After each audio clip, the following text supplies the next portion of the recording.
এবং প্রচুর করলা ধরেছে।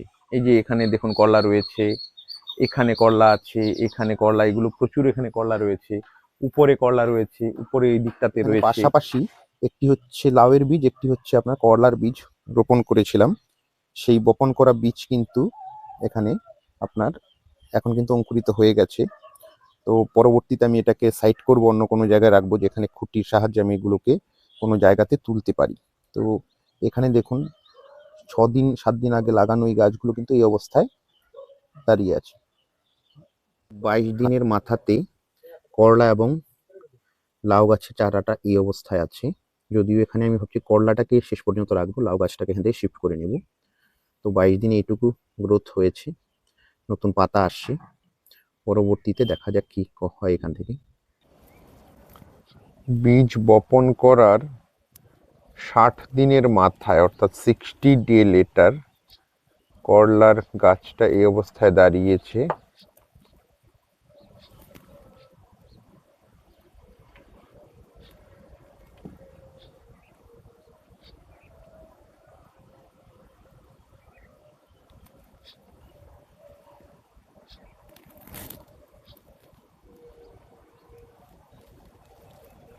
সত্তর দিনের মাথায় করলা গাছটা এই অবস্থায় আছে।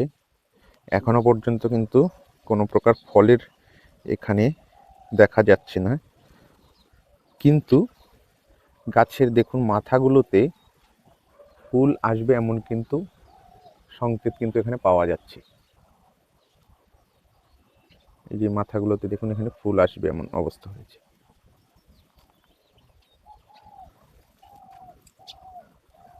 84 দিনের মাথায় দেখুন করলা গাছটা যেমন গ্রোথ নিয়েছে, সেরকম কিন্তু করলাও কিন্তু বিভিন্ন জায়গাতে কিন্তু হয়েছে, প্রচুর করলা ধরেছে। এখানে দেখুন এই যে করলা ধরেছে। এবার পাশে দেখুন আরো ছোট করলাও রয়েছে। এই পাশে আপনি দেখুন অসংখ্য করলা এখানে রয়েছে, ছোট ছোট করলাও রয়েছে। আমি এখানে একটা কিন্তু ইনসেক্ট ট্র্যাপ বা হরমোন ফাঁদ যেটাকে বলি, সেটা কিন্তু আমি এখানে দিয়েছি। দেখুন এর নিচে কিন্তু প্রচুর পোকা কিন্তু এর নিচে এখানে কিন্তু মারা যাচ্ছে এসে এসে।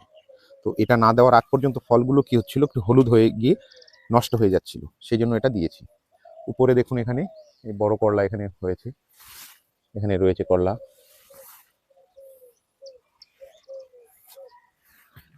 এখানেও দেখুন করলা, এই যে প্রথম দিকের করলাগুলো এরকম ব্যান হয়ে যাচ্ছিল, আর এরকম প্রথম দিকের করলাগুলো এরকম হলুদ হয়ে যাচ্ছিল।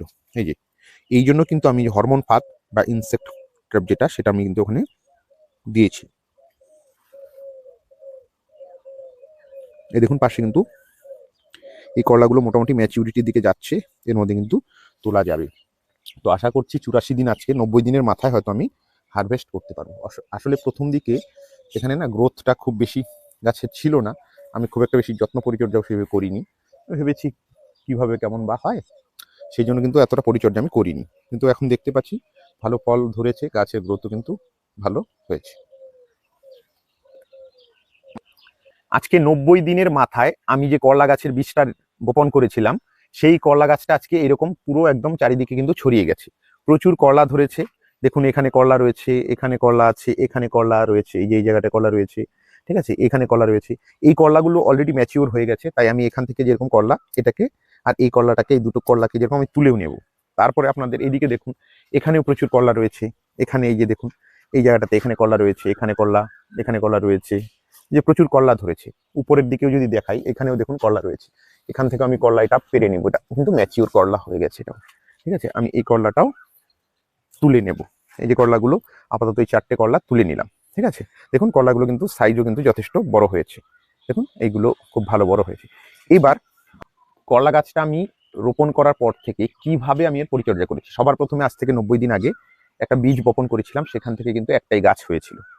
এবং পরবর্তীতে এখানে পরিচর্যা বলতে হচ্ছে আমি 10 দিন 15 দিন পর পর হচ্ছে আপনার হচ্ছে এখানে সাব ফাঙ্গিসাইড এবং হচ্ছে নিম অয়েল যেটা আছে, এই দুটো কিন্তু আমি মাঝে মাঝে স্প্রে করেছি। এবং অন্য কোনো কিছু আর পরিচর্যা করতে হয় নাই। গাছের গোড়াতে, গাছটা যখন মোটামুটি একটু বড় হয়ে গিয়েছিল, মোটামুটি 2 মাস পরে, তখন কিন্তু গাছের গোড়াতে আমি দিয়ে দিয়েছিলাম হচ্ছে আপনার যে মিশ্র জৈব সার যেটা আছে, সেটা আমি দিয়ে দিয়েছিলাম। এছাড়া হচ্ছে মাঝখানে প্রথম দিকের ফলগুলো কি হয়েছিল, এখানে দেখেছিলাম প্রথম দিকের ফলগুলোতে হলুদ হয়ে যাচ্ছিল, অর্থাৎ যে ফল ফোটাকারী যে পোকা সেগুলো হচ্ছে ওটাকে নষ্ট করে দিচ্ছিল। সেই জন্য আমি কিন্তু এখানে একটা ইসে আর কি আপনার যেটা ইনসেক্ট ট্র্যাপ বা হচ্ছে যেটা হরমোন ফাঁদ সেটা কিন্তু আমি এখানে একটা রোপণ করেছি, এখানে সেট করেছি, এবং সেটা দেখুন প্রচুর কিন্তু পোকা এখানে মারা গেছে। এবার কি, এছাড়া আর পরিচর্যা সেরকম কিছু করতে হয় না করলা গাছে। যেটা প্রধান কাজ সেটা হচ্ছে মাটি জোগাড় করে বীজটাকে বপন করে দেওয়া। আর আপনারা দেখুন ওই যে গ্রো ব্যাগের মধ্যে আছে, ওখানে যে ক্যামেরাটা নিয়ে যাওয়া যায় দেখা যাবে গ্রো ব্যাগে বা প্রথম ভিডিওর প্রথম দিকটাতে রয়েছে এই জিনিসটা, ঠিক আছে। এবার আপনাদেরকে বলছি করলার কি কি উপকারিতা রয়েছে।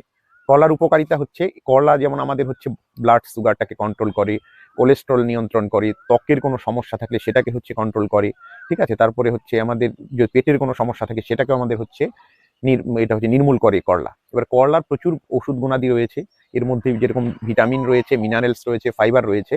এই কথাগুলো মাথায় রেখে যদি নিজেরা বাড়িতে হচ্ছে রোপণ করে যদি করলা নিজেরা খেতে পারেন তাহলে কিন্তু খুব ভালো হয় এবং অনেক উপকারী হয় ব্যাপারটা।